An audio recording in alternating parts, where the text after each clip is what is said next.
All right, everybody, come on in, come on in. I'm Edwin Eisendrath. This is Joel Payne. I'm a regular contributor. I have my own show. It's the Democracy Stupid on this channel with Lincoln Square. Joel is on this network a lot. You probably already know him. He is MoveOn's chief of communications, and he's a Democratic strategist with, he doesn't look as old as me, and he's not, but still with long roots in the party and in the leadership of the party in DC. Joel, it's great to talk to you. Likewise, Edwin. Good to talk to you. And I think I am these days. Maybe it's the party is giving me gray hairs here. These gray hairs are coming in pretty strong now. Yeah, well, there's no turning that around. I'm sorry to say. You can see. Well, it's election day. I love election days. And I love them always, even in bleak days. How do you feel about election day? Yeah, election day, you're right. It's honestly, for someone who, like me, I'm a pundit, right? So I spend a lot of time thinking about, oh, what do people think? Or, you're trying to read tea leaves to actually get real data and to see what people are doing, how they're behaving, how people are absorbing the political moment. I think there's a calmness that comes to that for me. And also, as a veteran of a couple of presidential campaigns and, having been on the wrong side of a couple of election day outcomes, it's taught me a lot of humility and to go into election day with an open mind and to not, to be willing to challenge your priors a little bit. Look, Edwin, this election day, obviously the big races around the country, you've got the New Jersey and Virginia governor's races, you've got the New York City mayor's race. I'm actually in New York City as I'm speaking to you.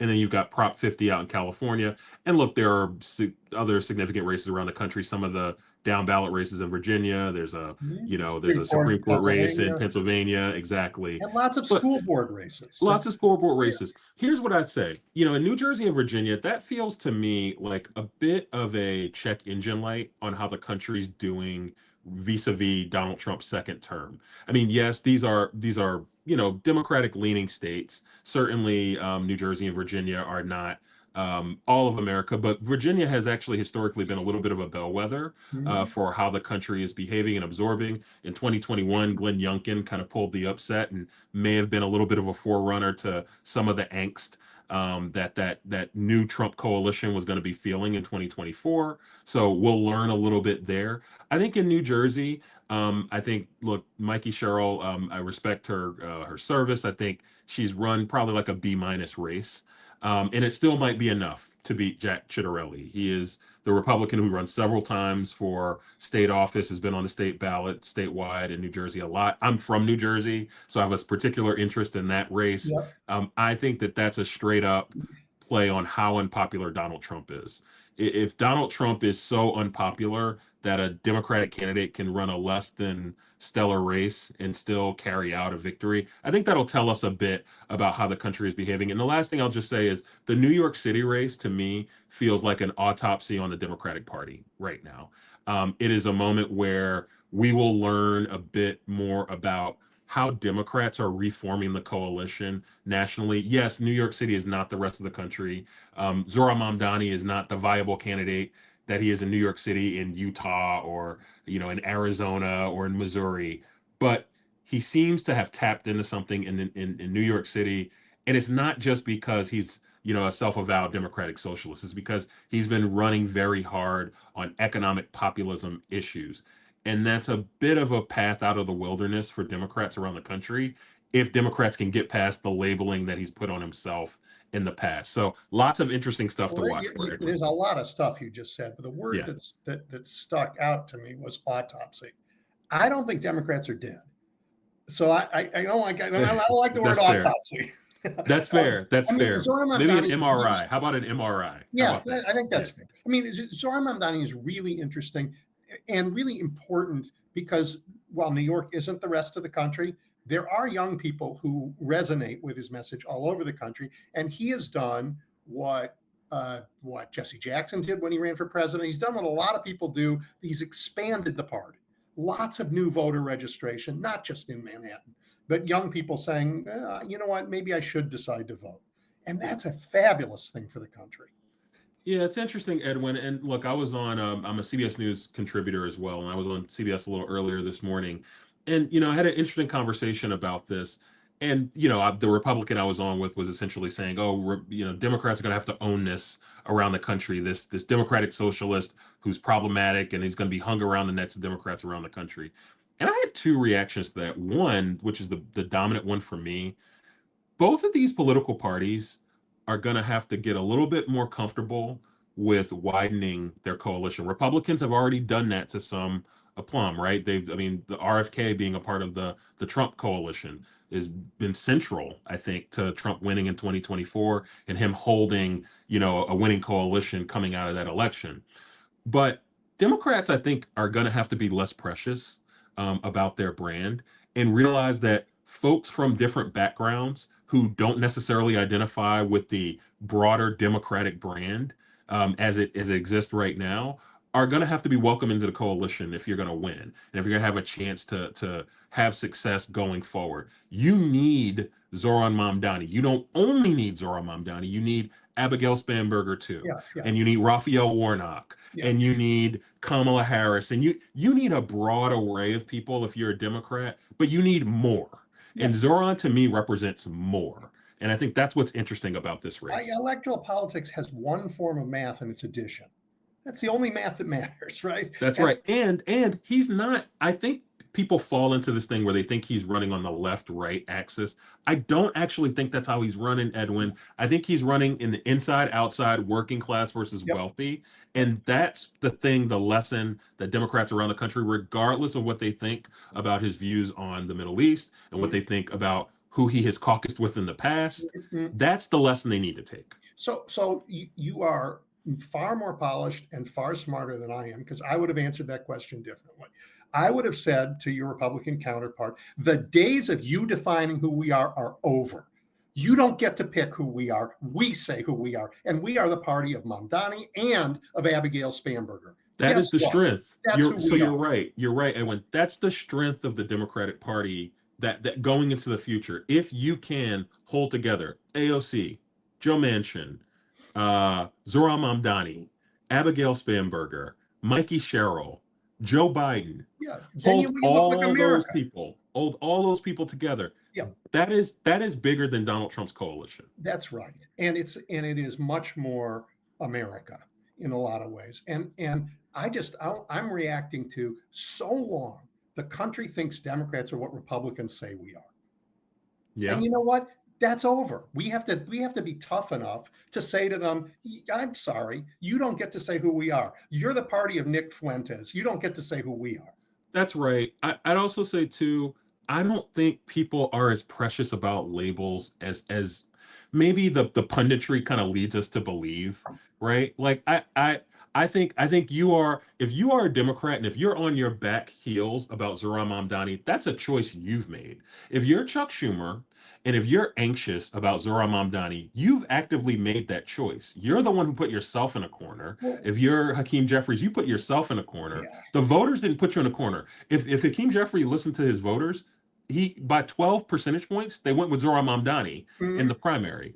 And so I actually think that there's false choices that are presented all the time. Totally. And I think that there's dated information that the punditry operates on that I just think voters have moved past. Yeah, I mean, I'm out here in Chicago, and I have always felt, the Midwest is a little different. We practice our politics a little different, and our sense of what a Democrat is a little different than on the coasts. We are like get things done, and the ideology is a little less important. But parties are complicated animals, and I think right now we're in an organized people versus organized money world, and organized, but you still need money if you're organizing people. I think the Schumers of the world were worried about the money, and that's what kept them out. And they're worried about the resourcing. Yeah, and look, here's what I would offer. And Edwin, you might know this about me. I worked in Senate leadership before. I worked for Harry Reid's leadership office, and so I very much understand what it means to be in leadership and that you're not always making decisions for yourself or for your caucus. I totally get that. Also, I think the hallmark of leadership is understanding how to look over the horizon and see where things are going. One of the greatest pieces of Harry Reid's legacy is he was wise enough to know where the country was going and where the party was going when he started to steer that Democratic coalition towards Barack Obama in Yep. the mid 2000 aughts. Yep. He made a decision. Yes, there are conventional Democrats who I've worked with in the Senate and who are known names to the Democratic Party. However, that's not where the coalition is going. And the art of good politics is seeing over the hill, seeing over the horizon, and being able to project where things are going. And I think that a thing that's a frustration of the Democratic leadership class right now is it seems like they're struggling with that right at this moment. The Yeah. Schumers and the Jeffries and the Gillibrands, they're not getting that necessarily at this moment.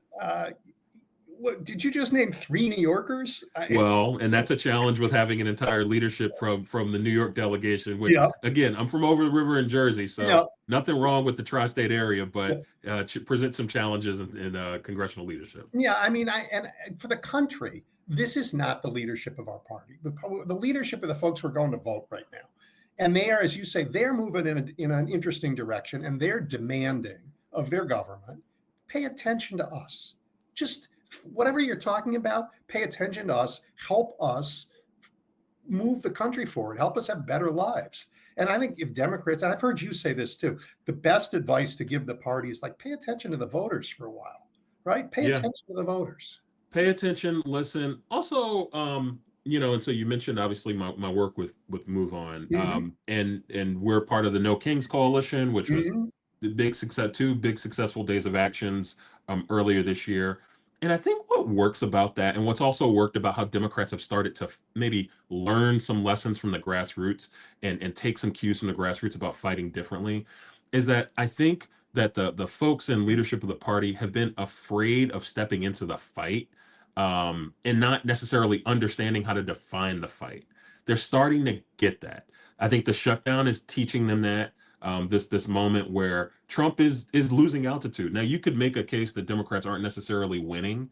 I'd argue the reason why Democrats have been lagging in public opinion polls is not because of the broader public's view of the Democratic Party. We always have our challenges there, but I'd say it's because of Democrats, rank and file Democrats who don't like the party brand, right? The reason why you're at 25% and not at 45 or 55% is because rank and file Democrats no longer believe in you. It's not the public who believes this kind of bastardized view of Democrats that Republicans present. It's people in your own coalition who want you to fight stronger and harder and with a little bit more alacrity and clarity. And so I hope that a lesson that Democrats are learning in this moment is that they will be rewarded if they fight and if they have the back of the folks who sent them there to Congress, Yeah. and that the only way out of the political morass that they're in right now is to fight their way out. You can't So hope that voters evolve I out of there. totally agree with you. And separate conversations about branding, which Democrats have always thought about elections, and Republicans have thought about branding. And Yeah. it's a very asymmetrical war that they have won, and we have to make some But you know adjustments. what, Edwin? Neither party brand is popular. I No, think well, that's right. funny, They had a right? chance. They spent all their time wrecking ours, and then they Yeah. wrecked their own. That's Right. right. Yeah. That's right. The Yeah. So we have. Trump only is Trump benefits right now from a weak Democratic Party brand, but he himself is not. There is no 50% Trump coalition No. right now. No, but there And I is a think that's notable. 50% American coalition. There's so much that America agrees on. If you look at all these polls, if we could get out of our own way as political organizations and look at the broad things that Americans agree on, big things, right? And if we could not get distracted too much, there's a coalition to be put together that is broad and can govern. There is a common sense coalition of things that, by the way, don't Mhm. code left or right, That's right. and they don't code blue or red. They kind of, and we use these words, sometimes we don't understand them, Edwin. When people, I think, talk about like moderate and moderation and like down the middle and like what's mainstream and what's What out of the middle of what? mainstream, it's not left right like AOC over here, Joe Manchin over Yeah. here. I think it's a little bit more of like, hey, do you get the status quo doesn't work right now. So when you pose to people a question around democracy and around saving democracy, and they look at you with a blank stare and say, "What for? What am I saving?" Yeah. The democracy is failing me right now. The democracy is not putting food on my table. It's not protecting my rights. It's not making my community feel more united or more whole. And so if you present that to people, they're not going to be moved by it. However, if you present to them the way that the breakdown in democracy and the abuse of power from Trump is a pocketbook issue, it's a kitchen table issue, I think you can actually start to make some traction. And I think that's why we're seeing Trump's numbers move in the wrong direction on really issues across the board, including immigration. Yeah, I think so too. I mean, two things jump to mind. One is, of course, what's going on in my city. And I think Chicago is Trump's Waterloo. He's come here to occupy a city, and he's told his guys to lie in court, to treat people terribly on our streets. And what I have been part of and what I've seen from neighbors is this outpouring of an answer to your question about democracy. People are out protecting each other.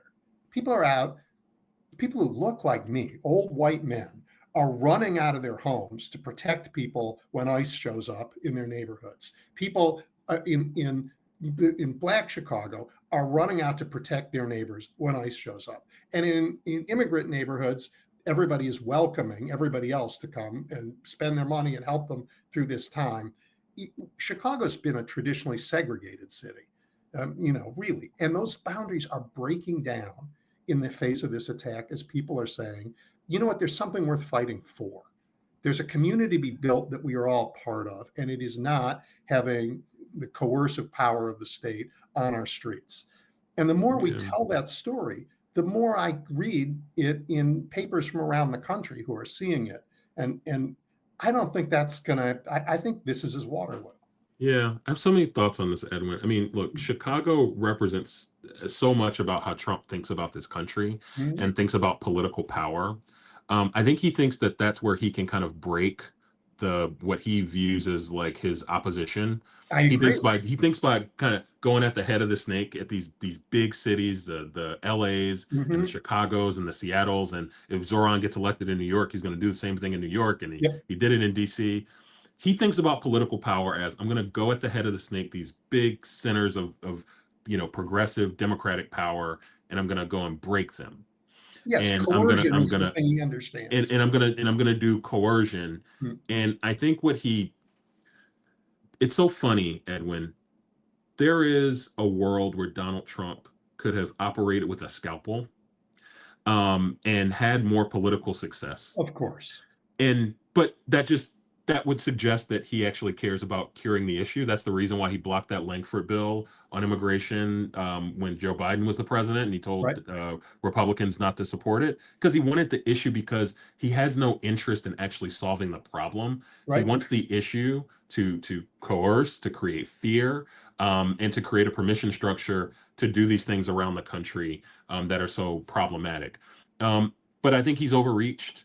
And I think it's one thing when you start to otherize communities that people don't see in themselves, but when you actually bring it to folks, communities, and let's take it out of Chicago. Remember in one of the suburbs of St. Louis, there was a woman who had been, I think she's a naturalized citizen, or maybe she had moved to the country when she was Mhm, younger, mhm, mhm. and she had been here for like 30 years, had a family, and they went and they hunted her down and tried to kick her out of the country. Yep. And this neighborhood of Republicans, this red area, all rallied to have her back. And when I see things like that, I just wonder, who do people think Donald Trump was talking about?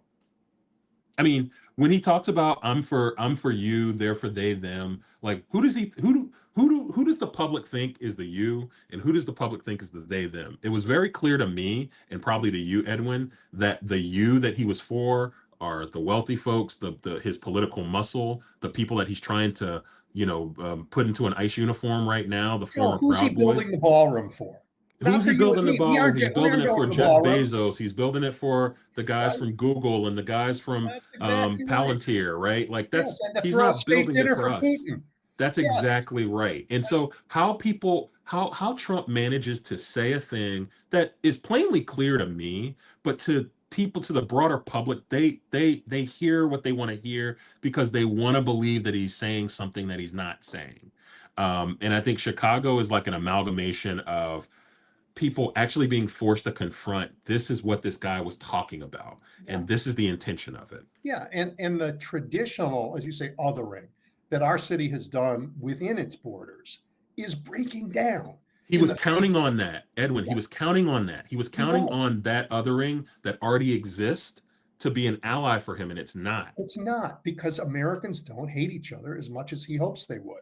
That's And exactly right. that is proving to be that's why it's just been this horrible moment in my city has also been one of the most uplifting I've ever lived through. As Yeah. just an amazing thing. I mean, I'll tell you this story, Joel. I just was walking my dog, and it turned out to be at the time of day that school lets out. And I'm like, I got to go over to the school. I have to go over there just to see those kids are okay. Right? Public school, Yeah. a couple extra miles. And I get there, and there are 40 other adults who had the same impulse who were at the school. And now it's an organized thing. Right? And that's happening all over the city. It's not planned. We didn't get the check from Soros. This isn't a plan. He This is is in, spontaneous yeah, humanity. Edwin, in a way, he's forcing kind of a time for choosing, right? For people, Yep. right? Okay, so where do you lie on this? Do you believe that these folks who really their only crime is Mhm. trying to make a better life for themselves in this country, Yep. do you believe they're your enemy? And do you believe that they deserve this type of vigilante justice that Donald Trump is permitting? Or do you believe they deserve a fair shot at the American dream? And how do you see yourself in that story? Do you see yourself as being a part of a rich mosaic that includes these people, or do you view them as a threat to you? And when he forces that choice on people, I think he's going to be surprised with the results that he gets. Because Well, yes, he has the power right now, but I'm telling you, Edwin, this stuff is not going to age well. It's going to age very poorly, and it's already backfiring. And I think the election day that we're on the precipice of today is probably the first step in a long list of reactions to Trump's overreach that I think yeah. Republicans are going to deal with for a long time. Well, some of that rallying that you were part of helping bring people out for was a first step. I mean, I Yeah. think we've already begun, but today the firing gun goes off for a year of unbelievable political activity in America leading up to midterms. And I am confident that we'll send a real message today. I mean, Edwin, can I talk about something else too? So, obviously, we talked about New Jersey and Virginia and New York mhm, City. There's Prop 50 out in California, right? And it's so interesting to me when you think about one. I think there's actually a case that this redistricting thing is going to backfire on Trump in significant ways, because I actually think, again, it's this read of the coalitions love this. that I've said it he's too. missing. Yeah, Yep. I don't think he's reading the coalitions the right way. If you look at a place like Texas, right? Because essentially what they're doing is they're taking these 60 and 65 seat majority seats and they're turning them into like 55, Right. 57% We might beat seats. some of them. And I think what that misses is how fungible the political coalitions are right now and how much Mhm, it's moving around, mhm. and how the things that he's doing is going to create new opportunity for his opposition Yep. to bring people together. So look, I'm not happy that our president has decided to really kind of go off the board and wage an extra legal campaign to try to rig the 2026 midterms by creating his own voters and his own political districts that suit his political needs. But I think an unintended consequence of that might be that it will force Republicans to moderate, and it might knock some of these Republicans out of some of these seats that they think are safe right now. And look, I get in California. Here's what I appreciate about what's going on in California. California voters get to have a say. California voters get to decide today whether they agree with Gavin Newsom's instinct to fight Donald Trump on this. That's something that Indiana voters, that Texas voters, that voters in some of these other Didn't places that get are controlled by Republicans are not getting. Ohio. Yeah. Yeah, Ohio's a land democracy, forgot. But um, yeah, but Californians hate gerrymandering, and they voted to get rid of gerrymandering, that's right. right? And Newsom is, if you look at the polls, he's what, 53-47. Yeah, He's popular, but not very. But popular enough. But Yeah, this vote is like 60-40, right? Because it isn't just Democrats who think what Texas is doing is wrong. It isn't just, absolutely. and I wish Newsom had said this to the people of Texas. Texas gave Donald Trump more Republican votes than any state but Texas. I mean, California did. There are a lot of Republicans in California. I'm about to disenfranchise every one of y'all. And if you don't like it, go talk to the governor of Texas. Well, and that's the way to really think about it, right? Is that in Texas, what Donald Trump is essentially saying is, if you are someone who does not agree with me, your opinion doesn't count. And he says that around the country too. And what he's also saying is, and I don't care if you're a Republican in California or in Maryland or in Massachusetts or one of these other states, move to another state. Yeah. And I just look, I can be very bottom line about the politics of this stuff. Like, I think that it's okay that Democrats decided to fight back. I'm glad that Newsom and that it seems like Wes Moore is going to do something similar in Maryland, and Illinois. I know Republicans like to say, "Oh, you've been gerrymandering forever in Illinois." Yeah, but you know what? Illinois, they've gone through the process the way that it's been set up by decade redistricting, and it's been something that voters have had an opportunity to I have appreciate a that. say to. I Right? don't like gerrymandering. I hate gerrymandering. I don't either. And I think, by the way, I think that folks across the board politically would appreciate if we did a whole redraw of the congressional map that was more honest and that was more accurate.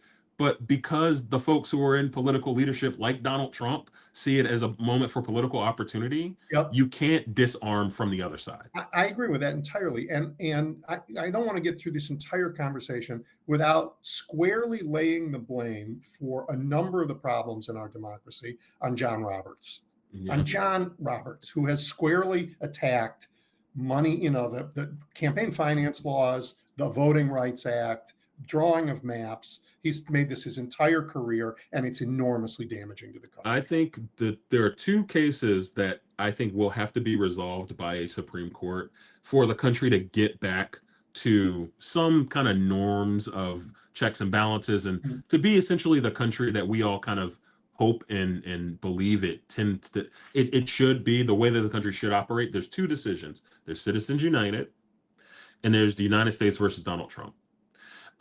Which is essentially Donald Trump's case where he was given unchecked power. Those two cases have to go the other way. There has to be some kind of check and some kind of change to what the Supreme Court did. And for all I know, maybe Roberts has realized this and a little bit of legacy reclamation mode is trying to think about ways that he can correct for that. I doubt he's doing it on Citizens United. I'd imagine he's having some regret about the Donald Trump versus the U.S. case that came through his court now, because that is going to be the legacy of the Roberts Court. It's the unchecked expansion of executive power.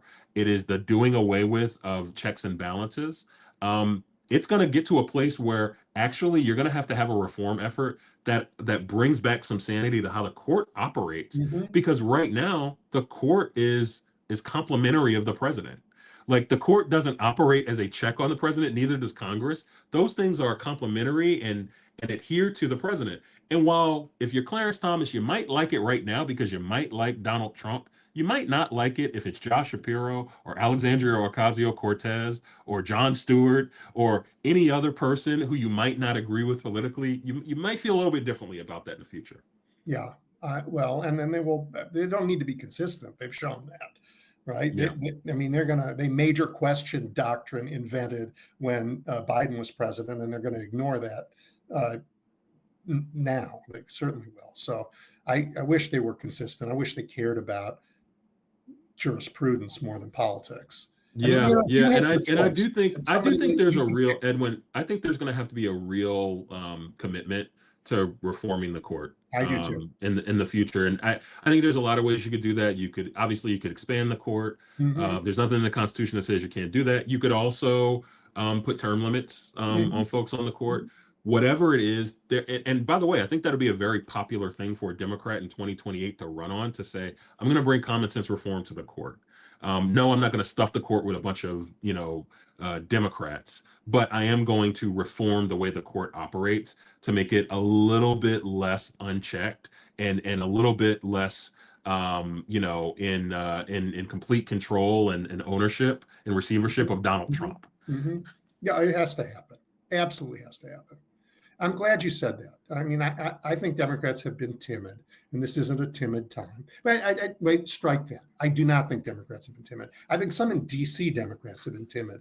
I love what I'm seeing around the country from Democrats. I think the leadership, the status quo, the status quo leadership of the party inside the Beltway are folks who believe that there's going to be a return to something, right? They think that oh, all we got to do is get past Trump, and then Republicans will revert back to like 2012, and it's not happening. No. The next it's more likely that the next Republican president after Donald Trump, whether it's J.D. Vance or Marco Rubio or some Republican 20 years from now that we don't know about, it's more likely that they will act like Donald Trump than George W. Bush. I agree. They will not adhere. Radicalized and is radicalizing faster every minute. I mean, That's the idea exactly that right. Nick Fuentes is a name that I even know, is disgusting. Their coalition will demand that they use Donald Trump as the template, as the default setting on Republican presidents, as opposed to any other Republican than Ronald Reagan. Yes. Right, than any other Republican that we've seen in our lifetimes. Right. That's what the Republican coalition will demand of Republicans going forward. And that demands something of us, that we beat them. And that is not a call for timidity or anything else. I think what people did, now we get back to who's the Democrats, left to their own devices, the folks in Washington might have just said, yeah, we'll vote for a clean CR. We did it. We voted for a CR before. It's painful when the government shuts. But the people, the Democrats in the streets said, no, you don't. And they didn't. And I'm very proud of that. That says a lot. And look, I will say it is encouraging that these Democrats, just kicking and screaming, despite the fact of being good for them politically, and against their own their own like allergy to doing the thing that's smart politically, they actually did the smart thing politically, which is to not to force a shutdown and not to force a bunch of people to lose their jobs and lose their benefits. Of course, that is a human tragedy, and no one intends for that to happen. But to draw the line on healthcare and to draw the line on rescissions and say, this is the leverage point that we are forced to use, and we are forcing Donald Trump to listen to us here because we have no other lever for power. That was clearly the smart play. It is clear the public has clearly responded in the right way. They forced a conversation on healthcare. They forced Donald Trump to change on SNAP this week. There's a reason why he backed down off of that, even just a little bit. But there's a reason why he did that, because getting his butt kicked. Yep, and it's going to keep happening. Anyway, we've run through our half hour, and now that we've had our first conversation, I want to have like 10 more, because there's a whole lot of stuff that we haven't covered that I would love to talk to you about, Joel. I think it's great that you're out there taking, helping lead this fight out in the world as well as in Washington. Really. Well, Edwin, I really enjoyed the time here, and always happy to come join you, and happy election to everybody out there. Yep. Take care. Okay. Bye.